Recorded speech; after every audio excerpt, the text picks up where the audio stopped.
Paramashivoham Om Nithyananda Paramashivoham Om Nithyananda Paramashivoham Om Nithyananda Paramashivoham Om Nithyananda Paramashivoham Om Nithyananda Paramashivoham Om Nithyananda Paramashivoham Om Nithyananda Paramashivoham Om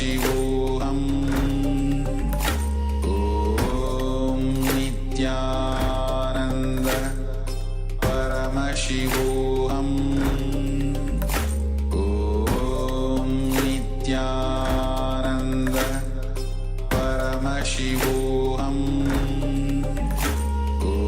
Om Nithyananda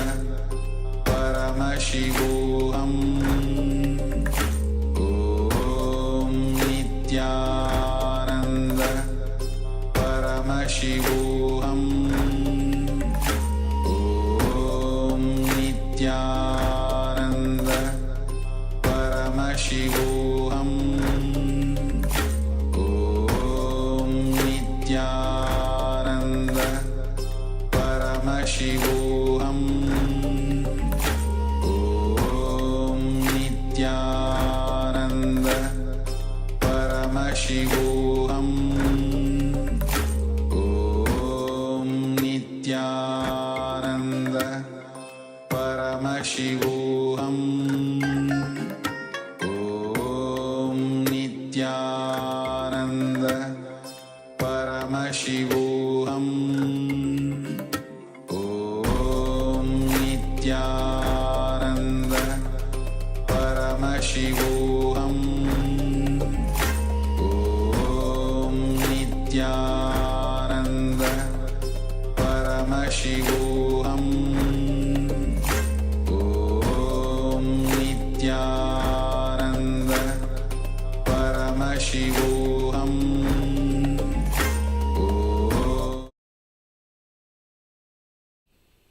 Yes, Nithyananda, and welcome back. Sorry for the short delay.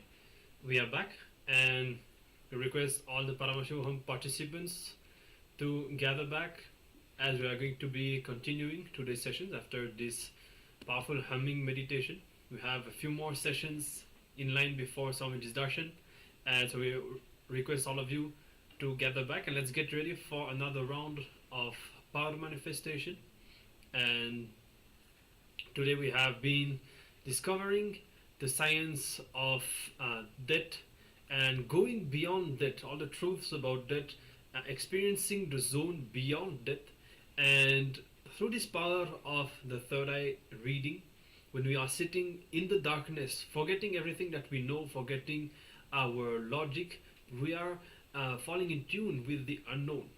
And this is where the moment our eyes are closed, all the cognitions that we have about the unknowns will be showing up inside us. And when we drop them, when we become comfortable in that space, we also gain the ability to go beyond that and beyond its different forms in our lives. We have learned that the perception that we have about that has a strong impact on the way we live. And so throughout all these meditations and processes, we are transcending that, going beyond that, so that we can live fully. Okay? Alright, so let's now get ready for another round of the third eye reading. And we still see many participants who are off camera. We request all of you to kindly activate your camera and be visible within the frame. And also a few of you, I think, have left and yet to come back. Please do so. We'll be resuming now. And let's get ready for another round of the third eye reading. You can get the blindfold and cover your eyes If you do not have a blindfold, you can use any opaque cloth. Make sure that you do cover your eyes so that no light should go through, and this way your third eye will be completely activated for this power manifestation. Yes. So now let us begin this manifestation by first bringing the visualization of Swamiji into our inner space. Now, once you have blindfolded your eyes, start visualizing Swamiji in your inner space. Even a towel just over your face is more than enough. You don't need an eye band or any other material. Just a simple towel is perfectly fine. So cover your eyes or your face and start visualizing Swamiji in your inner space. Take a moment to bring that beautiful form of Swamiji into your inner space. And now start chanting the Mahavakya Om Nithyananda Paramashivoham. Intensely bring the visualization of Swamiji and chant the Mahavakya. Now, in a moment, we are going to be projecting the image for all of you. So ask Swamiji to reveal whatever is being projected, whatever is being shown to your third eye. Ask Swamiji to flow through you and reveal it to you. And at the end, you can write down and share with us on the Zoom chat. Let us now begin the manifestation.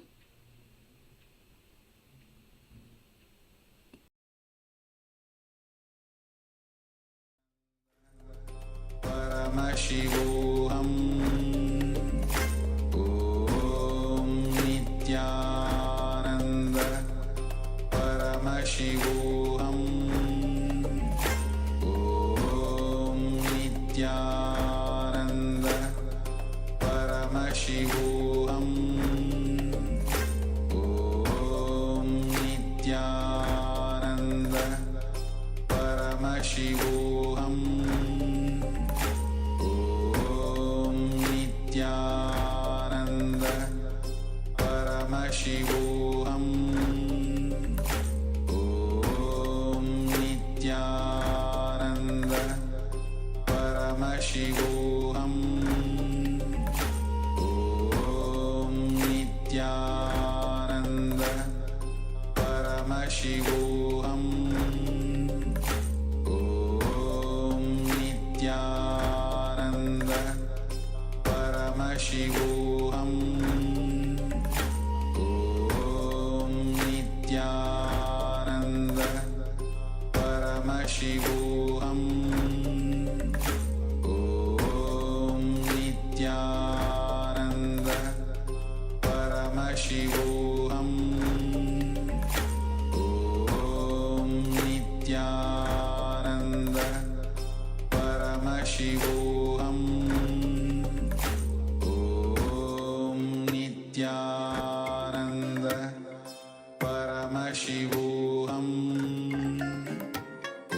Om Nithyananda Paramashivoham Om Nithyananda Paramashivoham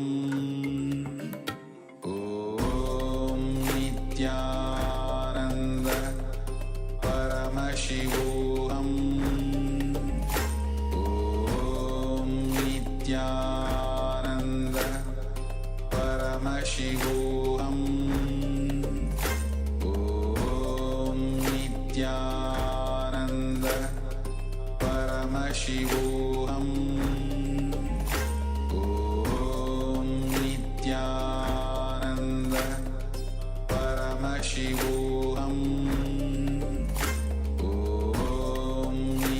Om